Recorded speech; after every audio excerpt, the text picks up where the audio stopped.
Hello everyone, welcome to my YouTube channel Zero, Be the Valuable One.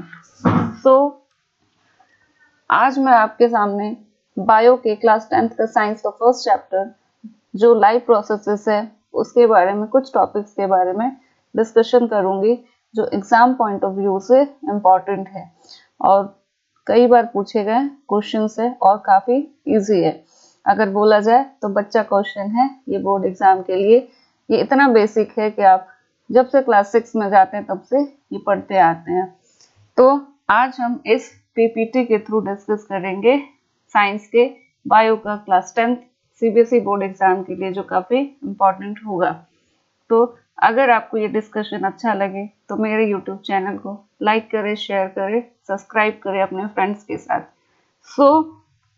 हम यहाँ पर discuss करेंगे what is live processes, live processes क्या है, what are the various basic live processes, कौन कौन से बेसिक लाइव प्रोसेसेस है जो एक लिविंग ऑर्गेनिज्म और जो सारे लिविंग ऑर्गेनिज्म परफॉर्म करते हैं, and what is nutrition, and what is nutrition क्या है और न्यूट्रिशन के डिफरेंट मोड्स क्या है, what are the different modes of nutrition and what is difference between autotrophic and heterotrophic nutrition, and what do you mean by photosynthesis, and what are the essential conditions that is necessary for the process of photosynthesis, and what is site of the photosynthesis। तो आपने पहले से पढ़ के तो रखा ही होगा students, so I think आपको ये इजीली समझ में आ जाएगा। मैं अपने तरफ से पूरी कोशिश करूंगी कि आपको एक एक जो पॉइंट्स है वो क्लियर हो। सो आइए हम स्टार्ट करते हैं कि लाइव प्रोसेसेस क्या होता है। तो first is what do you mean bye live processes. आपका पहला चैप्टर का ही नाम है लाइव प्रोसेसेस। लाइव प्रोसेसेस क्या होता है, तो आपके जो फर्स्ट चैप्टर है वो लाइव प्रोसेसेस है। फर्स्ट चैप्टर जो है वो क्या है, लाइव प्रोसेसेस। ये आपका जो बायो का आपका बायो का टोटल, आपके बायो के पोर्शन, साइंस के पोर्शन में टोटल 6 चैप्टर है, जिसमें से फर्स्ट, सेकेंड और थर्ड चैप्टर बहुत ज़्यादा इम्पोर्टेंट होता है और है हमेशा से, क्योंकि ये सारे जो इम्पोर्टेंट क्वेश्चन और जो मार्क्स है लगभग 23 मार्क्स का क्वेश्चन यही 3 चैप्टर से आएगा आपको। तो आप इस 3 चैप्टर को बिल्कुल अच्छे से पढ़े और ऐसे पढ़े कि एक भी मार्क्स आप यहाँ से मिस ना करें। तो फर्स्ट जो टॉपिक है आपका वो क्या है, लाइव प्रोसेसेस। लाइव प्रोसेसेस क्या होता है, तो आपको प्रोसेस मीन्स प्रक्रिया और लाइफ मीन्स जीवन। तो जीवन जीने के लिए जो प्रक्रिया हमारे शरीर के अंदर चलती है और जो हमारे लिए जरूरी है उसी को हम बोलते हैं लाइव प्रोसेसेस। तो इसको हम कैसे डिफाइन करेंगे, the basic function performed by living organism to maintain their life on the earth is called live processes.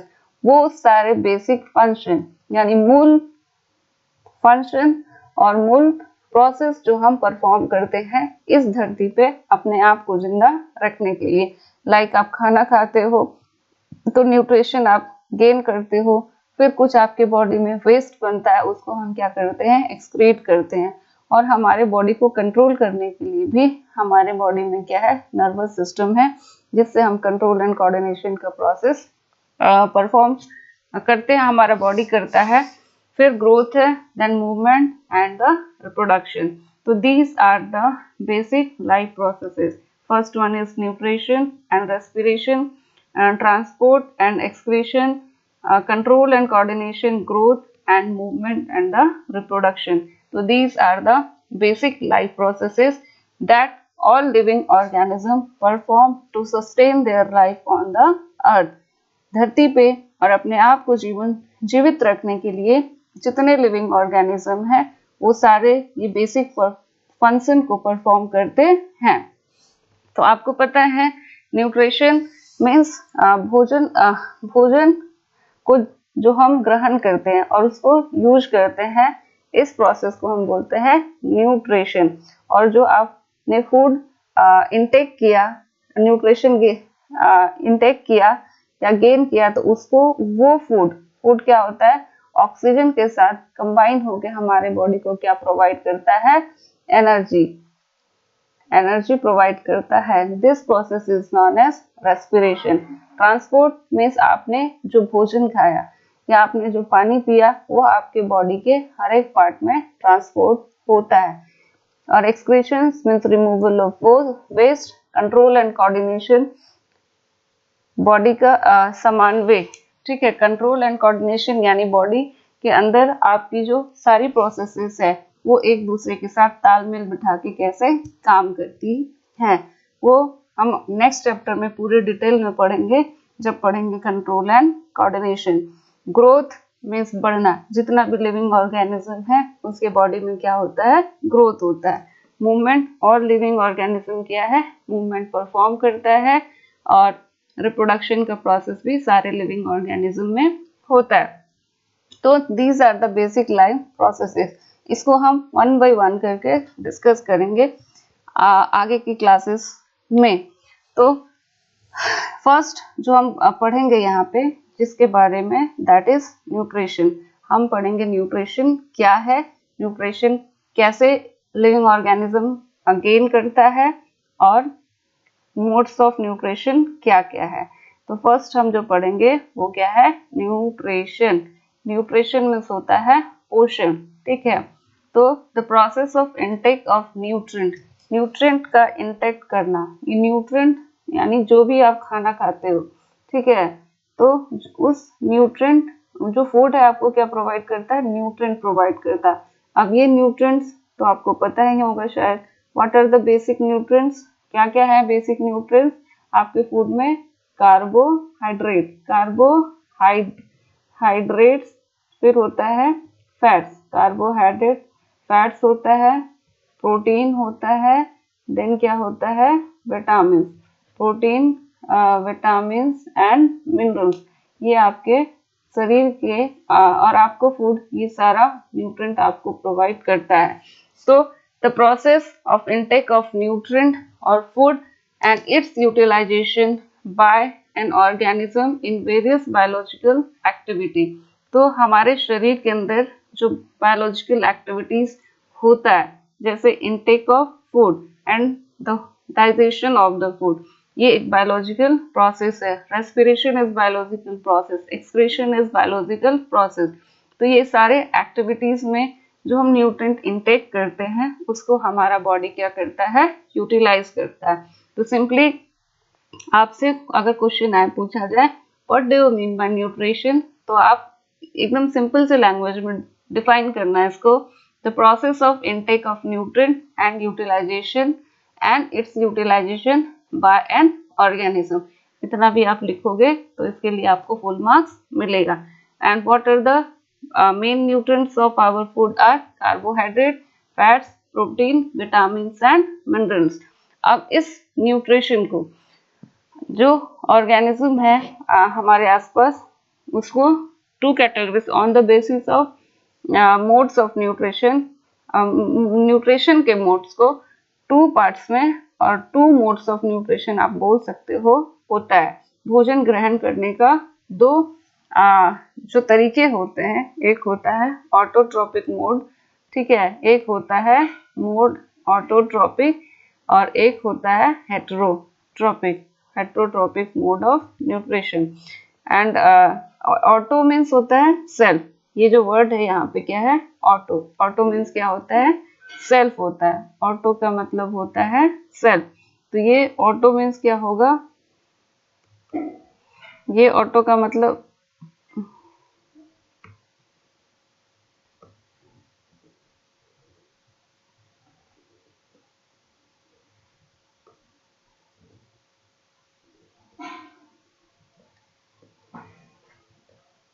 तो ये ऑटो का मतलब क्या होता है, सॉरी, ये ऑटो का मतलब होता है सेल्फ।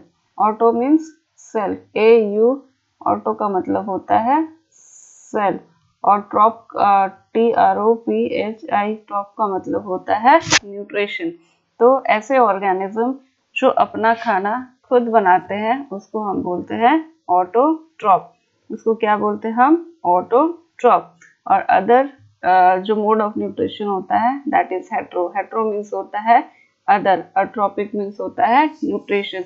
यानी हेट्रोट्रोपिक न्यूट्रिशन जो अपने भोजन के लिए किसी और के ऊपर डिपेंड हो। किसी और के ऊपर मीन्स ऑटोट्रॉप्स के ऊपर। तो आप ऑटोट्रॉप्स को डिफाइन कर सकते हो, ऑटोट्रॉपिक को और ऑटोट्रॉप्स को। ऑर्गेनिज्म को हम क्या बोलते हैं? ऑर्गेनिज्म को हम बोलते हैं ऑटोट्रॉप्स। AU तो ऑटोट्रॉप्स बोलते हैं। एंड इसके मोड ऑफ न्यूट्रिशन को क्या बोलते हैं हम लोग? ऑटोट्रॉपिक। ऑटोट्रॉपिक बोलते हैं। And the mode of nutrition is called autotrophic mode of nutrition. And organism को क्या बोलते हैं हम लोग? ऑटोट्रॉप्स बोलते हैं। And so we can define it that organism that can prepare their own food। ऐसा ऑर्गेनिज्म और ऐसे ऑर्गेनिज्म जो अपना खाना खुद बना सकते हैं उसको हम क्या बोलते हैं? ऑटोट्रॉपिक न्यूट्रिशन और autotroph. Mode of nutrition is autotrophic and organism are autotrophs. Examples क्या होगा?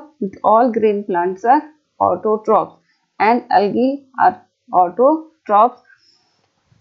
सो ये आपके लिए इम्पोर्टेंट है, क्वेश्चन आया भी है और पूछा गया है कई बार कि ऑटोट्रॉप्स और ऑटोट्रॉपिक न्यूट्रिशन के, ऑटोट्रॉपिक और हेट्रोट्रॉपिक मोड ऑफ न्यूट्रिशन के बारे में बीच में क्या डिफरेंस है।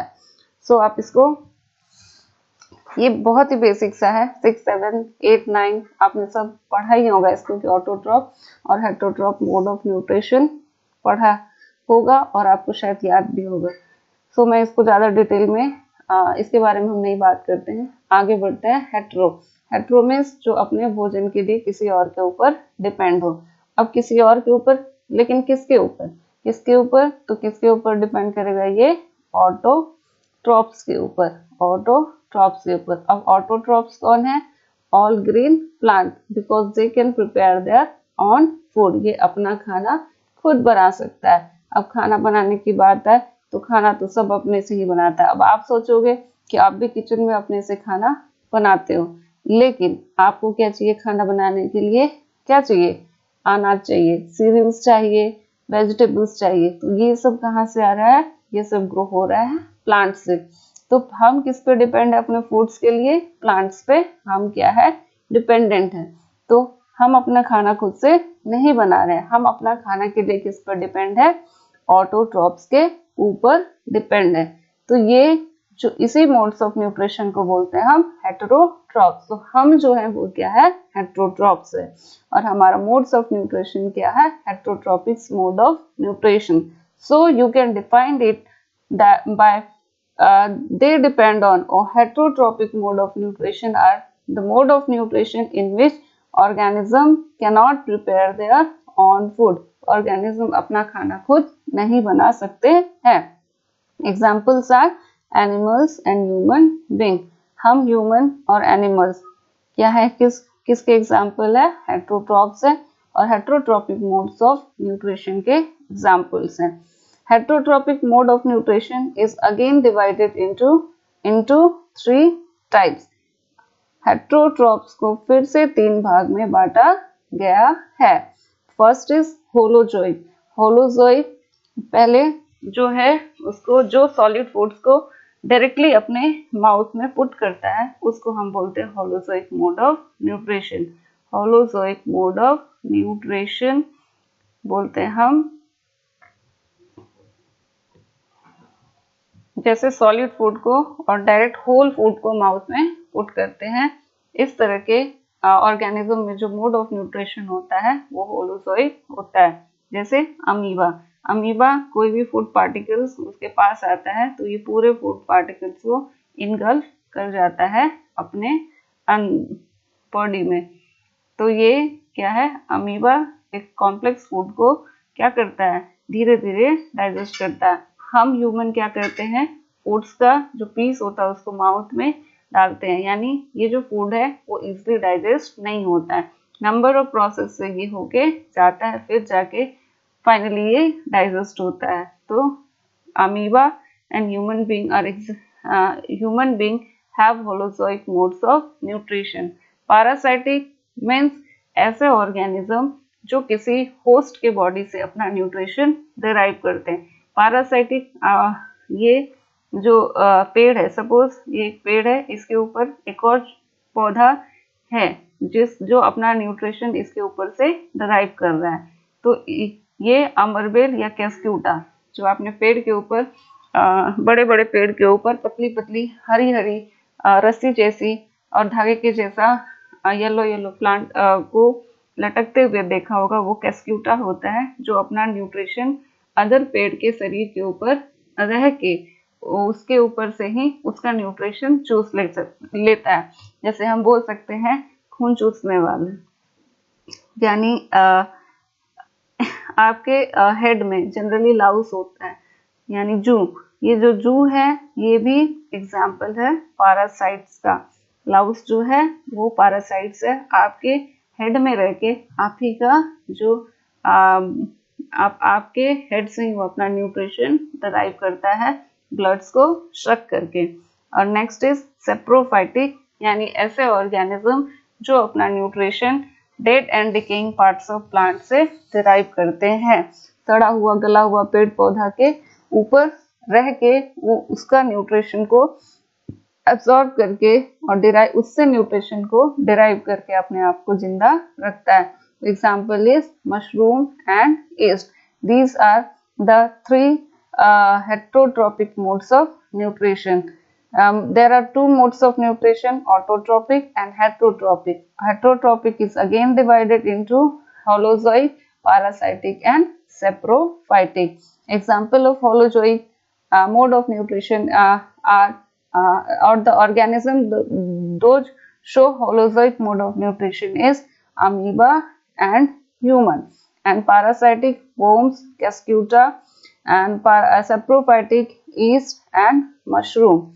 तो आई होप आपको ये क्लियर हो गया होगा कि what are the different modes of nutrition and its example, and what is heterotrophic modes of nutrition, and एक मिनट.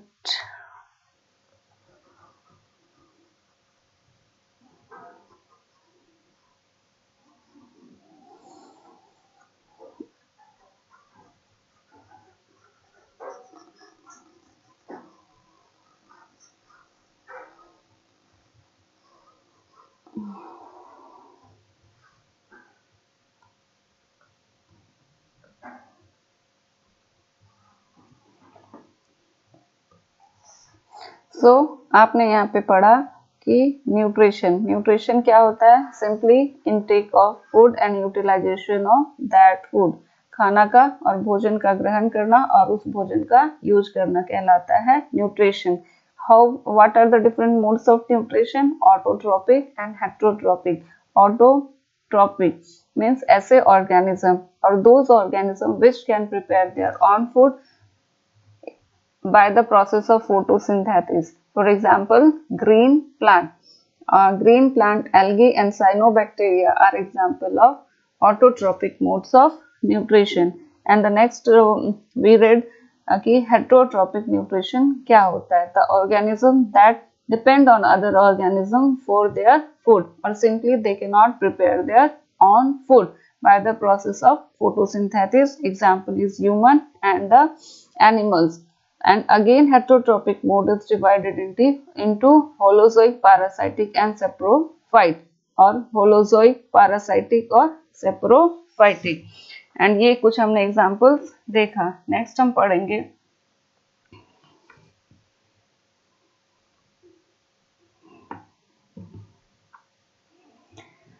ये आपके लिए इम्पोर्टेंट है क्वेश्चन थोड़ा सा, और बहुत ही आसान क्वेश्चन है. इसको बोल सकते हैं लड्डू क्वेश्चन. आपने ये क्लास 6, 7, 8 तक इतनी बार पढ़ा कि आपको याद होगा, आई होप. तो दिस व्हाट इज हम यहाँ पढ़ेंगे अंतर कि ऑटोट्रोपिक और हेटेरोट्रोपिक मोड्स में क्या अंतर है. सो यहाँ पे देखेंगे they can prepare there on food. Autotroph अपना भोजन खुद बना सकता है, हेटेरोट्रॉफ अपना भोजन खुद नहीं बना सकता है। ऑटोट्रॉफ में ऐसा क्या होता है जिससे वो अपना खाना बना पाता है? तो इसके पास होता है chlorophyll, that is a green pigment. इसी के कारण जो पेड़ पौधे होते हैं वो हरे भरे दिखते हैं। और ये जो क्लोरोफिल पिगमेंट है ये सनलाइट को एब्जॉर्ब करके अपना फूड बनाता है, और हेटेरोट्रॉफ्स में क्लोरोफिल पिगमेंट नहीं है। And food is prepared from carbon dioxide. Food किससे प्रिपेयर होता है? तो ऑटोट्रॉफ जो अपना खाना बनाता है उसके लिए वो क्या यूज करता है? They use carbon dioxide, sunlight and water. ये सब यूज करके अपना भोजन ये प्रिपेयर करते हैं ऑटोट्रॉफ। बट हेटेरोट्रॉफ जो होते हैं ये अपना खाना कार्बन डाइऑक्साइड, वाटर और सनलाइट से नहीं बना सकते हैं। ये अपना फूड के लिए डिपेंड किस पे है? ये अपने फूड के लिए ऑटोट्रॉफ पे डिपेंड है। Food is generally prepared in during the day time. दिन के समय में ही फूड ऑटोट्रॉफ बना सकता है, क्योंकि सूरज की रोशनी जो होती है वो दिन में निकलती है, जिसको प्लांट्स का लीफ एब्जॉर्ब करके फूड प्रिपेयर करता है। लेकिन हेटेरोट्रॉफ्स क्या है? यानी हम क्या है, सुबह नाश्ता बनाते हैं, दोपहर में खाना बनाते हैं और रात को डिनर बनाते हैं, और मन करे तो खाना बना सकते हैं रात को 12-1-2 बजे। जब आपका मन हो आप अपने किचन में खाना बनाइए और खाइए। लेकिन ऑटोट्रॉफ्स के साथ क्या होता है? फोटोसिंथेसिस का प्रोसेस डे टाइम में थोड़ा फास्ट होता है, क्योंकि सनलाइट वहां पे पत्तों को मिलती है। Examples: green plants, algae, and heterotrophs example होगा human and animals। तो इसको आप अच्छे से एक बार पढ़ लेना, ऑटोट्रॉफ हेटेरोट्रॉफ्स में क्या डिफरेंस है। तो आप सिंपली याद रखो, ऑटोट्रॉफ अपना खाना खुद बना सकता है, हेटेरोट्रॉफ अपना खाना बना नहीं सकता है। क्लोरोफिल ऑटोट्रॉफ में प्रेजेंट होता है, हेटेरोट्रॉफ में क्लोरोफिल प्रेजेंट नहीं होता है। ऑटोट्रॉफ अपना खाना कार्बन डाइऑक्साइड, सनलाइट और वाटर से बनाता है। हेटेरोट्रॉफ अपना खाना, उसको खाना बनाने के लिए कार्बन डाइऑक्साइड, वाटर और सनलाइट नहीं चाहिए। ऑटोट्रॉफ ड्यूरिंग डे टाइम में अपना फूड प्रिपेयर करता है। हेटेरोट्रॉफ अपना फूड एनी टाइम प्रिपेयर कर सकता है। Example: green plants, algae, cyanobacteria. Heterotroph का एग्जाम्पल ह्यूमन एंड एनिमल्स। सो अब हम नेक्स्ट पढ़ेंगे कि जितना भी हमने पढ़ा, अब हम न्यूट्रिशन को पढ़ेंगे, न्यूट्रिशन के बारे में पढ़ेंगे। उससे पहले हम ये जान लेते हैं फोटोसिंथेसिस। तो फोटोसिंथेसिस जितने भी ऑटोट्रॉफ्स होते हैं, TROPHES, ऑटोट्रॉफ्स जो होते हैं वो अपना भोजन जो बनाते हैं किस प्रोसेस से बनाते हैं? अपना न्यूट्रिशन जिस प्रोसेस से डिराइव करते हैं that is known as photosynthesis. तो ये भी बच्चा क्वेश्चन है, अगर पूछ ले सीरियसली तो आपका तो मजा ही मजा है। इसी क्वेश्चन शायद ही कुछ हो। तो फोटोसिंथेसिस क्या है? The process by which green plant prepare their food. वो प्रोसेस जिससे हरे पेड़ पौधे अपना भोजन बनाते हैं। किसके किसके हेल्प से? Bye the help of carbon dioxide, water, और किसकी उपस्थिति में? सनलाइट और किस क्लोरोफिल के प्रेजेंस में जो प्लांट अपना भोजन प्रिपेयर करता है उस प्रोसेस को हम बोलते हैं फोटोसिंथेसिस। तो जितने भी ऑटोट्रॉफ्स होते हैं वो अपना फूड प्रिपेयर करते हैं फोटोसिंथेसिस के प्रोसेस से। And what is by product? Bye means plant के लिए जो वेस्ट हो, ठीक है। बाय प्रोडक्ट जो प्लांट बनाता है वो क्या बनाता है? Oxygen gas. इस ऑक्सीजन गैस को कौन यूज कर लेता है? ह्यूमन। तो प्लांट जो यूज करता है वो क्या यूज करता है? CO2। और ह्यूमन जो ब्रीथिंग के लिए यूज करता है वो है ऑक्सीजन गैस। तो प्लांट रिलीज करता है oxygen gas which is utilised by human for respiration और ब्रीथिंग। सो आपने जाना कि what do you mean by photosynthesis और व्हाट इज फोटोसिंथेसिस। तो फोटोसिंथेसिस सिंपली एक प्रोसेस है जिससे ग्रीन प्लांट अपना फूड प्रिपेयर करता है with the help of carbon dioxide, water in the presence of sunlight and chlorophyll। तो पेड़ जो अपना फूड प्रिपेयर करता है वो कहाँ पे प्रिपेयर करता है? लीव्स में। अब लीव्स में क्या प्रेजेंट होता है? क्लोरोफिल। लीव्स में क्लोरोफिल पिगमेंट प्रेजेंट होता है जिससे पेड़ अपना खाना बनाता है। अब क्लोरोफिल पिगमेंट क्या करता है, सूरज की रोशनी को क्या करता है, एब्जॉर्ब करता है। ये सूरज की रोशनी को और सनलाइट को क्लोरोफिल जो है वो एब्जॉर्ब करके अपना फूड प्रिपेयर करता है। तो व्हाट इज साइट और किचन ऑफ फोटोसिंथेसिस। तो इनका किचन क्या है, लीव्स है। पेड़ अपना खाना कहाँ बनाता है, लीव्स में बनाता है, और वहीं से फिर ये ट्रांसपोर्ट होकर डिफरेंट पार्ट्स में जाता है।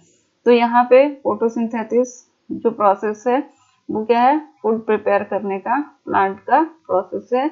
बाय प्रोडक्ट क्या बनता है, ऑक्सीजन गैस। ये भी एक नंबर में पूछा जा सकता है कि बाय प्रोडक्ट क्या बनाता है plant during the process of photosynthesis. तो ऑक्सीजन गैस बनाता है। नेक्स्ट हम पढ़ेंगे कंडीशन नेसेसरी फॉर फोटोसिंथेसिस। ऐसा क्या क्या कंडीशन है जो फोटोसिंथेसिस के प्रोसेस के लिए क्या है, नेसेसरी है। तो what are the condition that is necessary for photosynthesis. ऐसा क्या कंडीशन है जो एक मिनट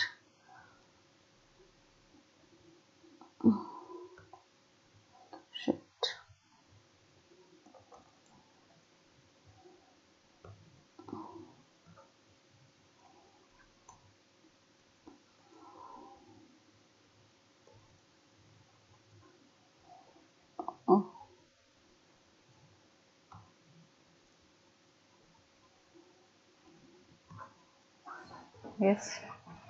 सो कंडीशन नेसेसरी फॉर फोटोसिंथेसिस, कुछ ऐसा कंडीशन है जो फोटोसिंथेसिस के लिए जरूरी है। और what are the essential requirement for the process of photosynthesis. Photosynthesis के प्रोसेस के लिए जो रिक्वायरमेंट होती है वो क्या क्या होती है। तो पहले मैंने पीछे भी आपको बताया कि plant prepare their food in the by the help of carbon dioxide. तो एसेंशियल कंडीशन या फिर आप बोल सकते हो कंडीशन या फिर रिक्वायरमेंट। तो फोटोसिंथेसिस के लिए जो रिक्वायरमेंट है वो कार्बन डाइऑक्साइड गैस है। एंड नेक्स्ट क्या है, वाटर एंड कार्बन डाइऑक्साइड, ये क्या है, नेसेसरी है। एंड उसके बाद क्या चाहिए, लाइट और एक चीज और चाहिए इसको, क्लोरोफिल।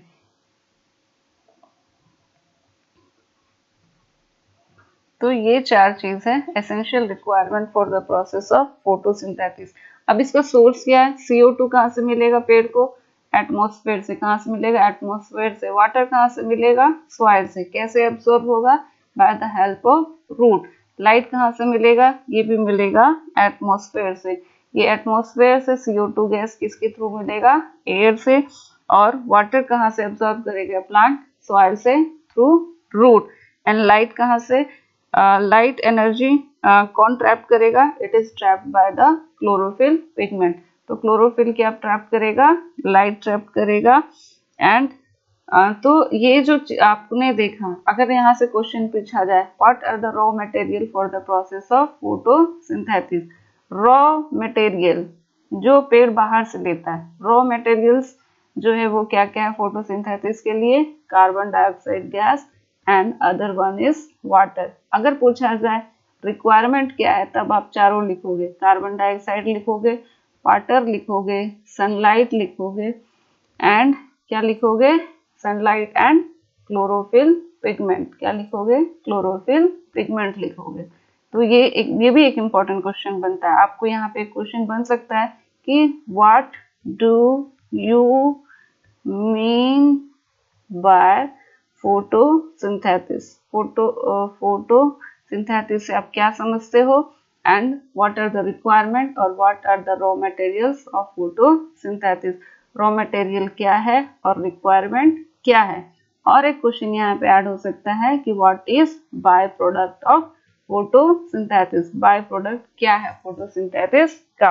तो ये होगा फोटो, रॉ मटेरियल भी क्या आ जाएगा, water and carbon dioxide gas. अब रिक्वायरमेंट पूछा जाए तो carbon dioxide, water, sunlight and chlorophyll pigment. तो ये था थोड़ा सा डिटेल फोटोसिंथेसिस के बारे में। नेक्स्ट स्लाइड में थोड़ा सा पढ़ेंगे हम कि on the basis of food habit. Food habit के बेस पे ऑर्गेनिज्म को कितने भाग में डिवाइड किया गया है। ये आप नेसेसरी नहीं है, इससे क्वेश्चन नहीं आएगा, बट फिर भी फूड हैबिट के अकॉर्डिंग, फूड हैबिट्स के अकॉर्डिंग कैसे ऑर्गेनिज्म को डिवाइड किया गया है, और ईटिंग हैबिट के आधार पे फूड हैबिट या ईटिंग हैबिट के अकॉर्डिंग ऑर्गेनिज्म को कैसे डिवाइड किया गया है, 3 कैटेगरीज में डिवाइड किया गया है। पहला क्या है herbivorous, HERB, herbivores and other. Next one is and third one is omnivores. herbivores जो क्या खाता हो, सिर्फ और सिर्फ घास खाता हो, यानी ग्रास पे डिपेंड हो जीवन के लिए वो, जैसे काव, ये जो काव है वो खाना के रूप में सिर्फ घास भूसा ही खाएगी, इसका मन करेगा तो ये चिकन नहीं खा सकती है। कार्निवोर्स जो सिर्फ क्या पे खाएंगे, अदर एनिमल्स को मार के जो खाते हैं या फ्लैश खाते हैं दूसरे जानवर का, तो इसमें कौन आएगा, लायन। अब लायन को बोल दे कि तुम खा लो बाबू घास, तो क्या ये घास खाएगा, बिल्कुल नहीं खाएगा, आप तो खा सकता है लेकिन। एंड लायन हुआ, ये क्या है, टाइगर है। These are example of carnivores. Omnivores सर्वाहारी जो सब कुछ खाता है उसको बोलते हैं हम लोग कार्निवोर्स। जैसे हम में से कुछ लोग को छोड़ के बाकी सब क्या है, सर्वाहारी है, जो मीट भी खाए और क्या खाए, प्लांट प्रोडक्ट को खाए, जो प्लांट प्रोडक्ट को भी खाए उसको हम बोलते हैं ओमनिवोरस। सो एग्जाम्पल क्या होगा इसका एग्जाम्पल होगा मैन, बियर, क्रो एक्सेट्रा। तो यहाँ पे हर्बीवोर्स में काव होगा, गॉट, शिप। सो ये एक छोटा सा डिस्कशन था फ्रेंड्स, आई होप आपको पसंद आया हो। तो हमने पढ़ा यहाँ पे जो इम्पोर्टेंट याद रखने वाली बातें हैं, यहाँ पे न्यूट्रिशन क्या है, modes of nutrition, modes of nutrition आप याद रखना, डिफरेंस याद रख लेना ऑटोट्रॉफ्स और हेट्रोट्रॉफ्स के बीच में, ऑटो एंड हेट्रो के बीच में डिफरेंस याद रखना। फोटोसिंथेसिस तो याद ही होगा, फोटोसिंथेसिस इसके लिए जो रिक्वायरमेंट होता है 1-2 नंबर में पूछा जा सकता है या क्वेश्चन मिक्स करके बनता है, तो वहां पे ये आ सकता है। रिक्वायरमेंट्स क्या है, या व्हाट इज रॉ मटेरियल, जो रॉ मटेरियल्स जो रिक्वायर्ड होता है वो क्या है, and what is by product of photosynthesis, photosynthesis के लिए जो बाय प्रोडक्ट है वो क्या है। तो ये कुछ इम्पोर्टेंट और एक छोटा सा डिस्कशन था। इसी तरह मैं पहले आपका फर्स्ट चैप्टर जो है बायो को उसको कवर करूंगी, जो एग्जाम में बार बार पूछे गए क्वेश्चन है उनके साथ, पहले उसको फिनिश करके फिर हम नेक्स्ट चैप्टर में चलेंगे, चैप्टर 2 में। आई होप आपको ये डिस्कशन जो मैंने समझाने की कोशिश की वो आपको समझ में आया हो। तो अपने फ्रेंड्स के साथ शेयर करें, लाइक करें और सब्सक्राइब करें मेरे यूट्यूब चैनल को। फिर मैं कल मिलती हूँ आपके साथ एक इम्पॉर्टेंट टॉपिक आपके बायोलॉजी के लाइव प्रोसेसेस चैप्टर से लेके। तब तक अच्छे से पढ़ाई कीजिए स्टूडेंट, अभी काफी टाइम है, घबराने की बात नहीं है। चैप्टर सिर्फ 6 हैं बायो में, उसमें से भी अगर आप फर्स्ट, सेकेंड और थर्ड चैप्टर अच्छे से पढ़ लेते हो तो 23 मार्क्स तो आप यहीं से उठा लोगे, बच जाएगा बाकी 4, 5 और ये 3 चैप्टर जिससे सिर्फ 7 मार्क्स से क्वेश्चन आते हैं। तो आप यहाँ पे मतलब ये भी इम्पोर्टेंट है, बट पहले आप इस 3 चैप्टर को अच्छे से पढ़िए, जहाँ से ऐसे पढ़िए कि एक भी क्वेश्चन मिस ना हो, पूरे मार्क्स आप गेन करें इसमें। So students, bye bye, take care, पढ़ाई कीजिए, अपना ख्याल रखिए। फिर मिलते हैं कल हम एक नए टॉपिक के साथ। Bye bye friends.